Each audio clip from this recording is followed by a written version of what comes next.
हरिओम। एक प्राकृतिक आपदा भूकंप, दुनिया परेशान है। कब कहाँ कैसे आए और क्या हो जाए। भूकंप क्यों और कैसे आता है, इस संबंध में एक प्रचलित धारणा है। उस धारणा पे पहले विचार करेंगे, उसके बाद नई धारणा का हम स्थापना करेंगे। जो प्रचलित धारणा है उसके अनुसार पृथ्वी में महाद्वीपों के नीचे कुछ प्लेटें हैं। ये प्लेटें चल रही हैं धीरे धीरे, और कभी कभी ये टकराती हैं, और टकराने से भूकंप आते हैं। आइए हम आपको एक छोटी सी घटना बताते हैं, जिससे पता चलेगा कि यह धारणा पूरी तरह सही नहीं है। आपने कभी ट्रेन का सफर किया होगा। स्टेशन पर खड़ी ट्रेन कभी कभी 1 इंच सरकती है, थोड़ा सा आगे पीछे होती है, शंटिंग होती है, डिब्बे आपस में जोड़े जाते हैं।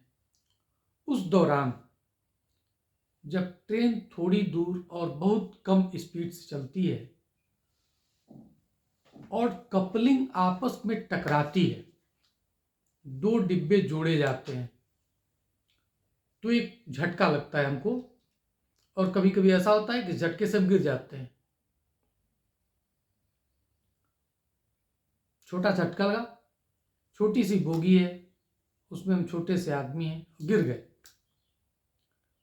ऐसा इसलिए होता है कि डिब्बे का पूरा संवेग अचानक शून्य हो जाता है, मोमेंटम जिसको कहते हैं, अचानक शून्य हो जाता है। और चूंकि हम चलायमान हैं, चल सकते हैं, हम चलने के लिए स्वतंत्र हैं, इसलिए उस संवेग के प्रभाव से एक जोरदार झटका हमको लगता है। ट्रेन तो धीरे ही चल रही थी, हमको झटका लगा बहुत जोरदार। आप कल्पना कीजिए कि जो जमीन के नीचे प्लेटें हैं वो चल रही हैं, और चलते चलते अचानक टकरा गई।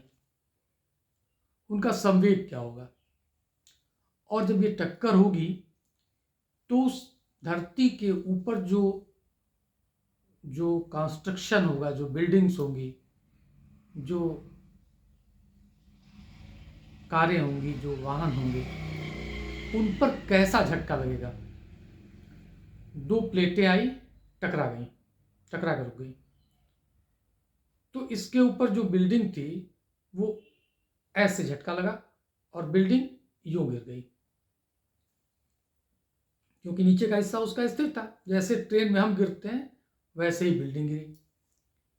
लेकिन फिर इस बात को भी और समझा जाए कि वो जो धक्का लगा वो सीधे ऐसे आकर रुक नहीं गई प्लेट, वो आने के टकराने के बाद उसमें कंपन हुए, जिसके कारण ये बिल्डिंग ऐसे ऐसे हिली, और हिल करके उसका जो पिलर कमजोर था वो टूटा, बिल्डिंग गिर गई। इस बात विचार करते हैं कितने कंपन हो सकते हैं इस प्रकार की टक्करों के बाद। क्या पूरी प्लेटें लगातार कंपित होती रह सकती हैं? मुझे लगता है कुछ गड़बड़, पूरी तरह सही नहीं है। अब आइए जरा रचना की बात करते हैं। ये पूरी पृथ्वी जो बनी है, ये अपने बनते समय आग का गोला थी, फिर ऊपर से ठंडी होने शुरू हुई। ठंडी होने के कारण बाहर एक परपटी बनती गई, सूखा लावा, और परपटी बनती गई जिससे धरा बनी, जमीन बनी। फिर उसमें भूकंप आए होंगे। वो क्यों आए थे पहली बार भूकंप? ज्वालामुखी क्यों आते हैं? कारण ये है कि जब पृथ्वी ठंडी होकर जब बाहर का भाग उसका मोटा होने लगता है, सॉलिड पोर्शन, जो पपड़ी बनती है वो पपड़ी अंदर की ओर मोटी होती जाती है, और जो लावा है वो कम हो रहा है सूखने के कारण, सॉलिड बनने के कारण। और लावा कम होने की एक वजह ये भी है कि उस लावे का कुछ भाग ज्वालामुखी के रूप में निकल रहा है। तो जब लावा कम होगा तो अपने ग्रेविटेशन के कारण जो पपड़ी है वो अंदर की ओर सिकुड़ेगी। तो जब वो सिकुड़ेगी तो एक उसमें एनर्जी प्रोड्यूस होगी सिकुड़ने के कारण, और कभी कभी वो पपड़ी टूट जाएगी। पपड़ी वैसे ही टूटेगी जैसे पापड़ टूटता है।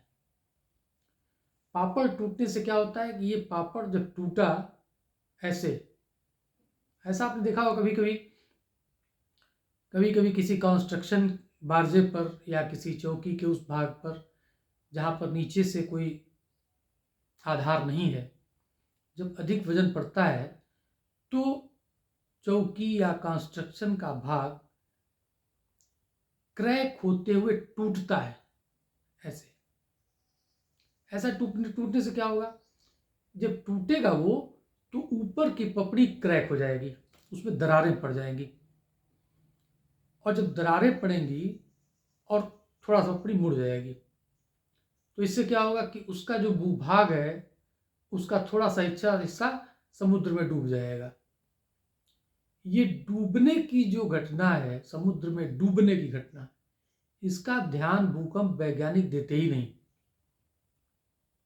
कुछ भाग जमीन में डूबता भी है और कुछ भाग निकलता भी है। ये डूबने और निकलने की बातों का अगर ध्यान दिया जाए तो प्लेटों के टकराने से भूकंप आता है, इससे ज़्यादा सही ये लगता है कि प्लेटों के टूटने से भूकंप आता है।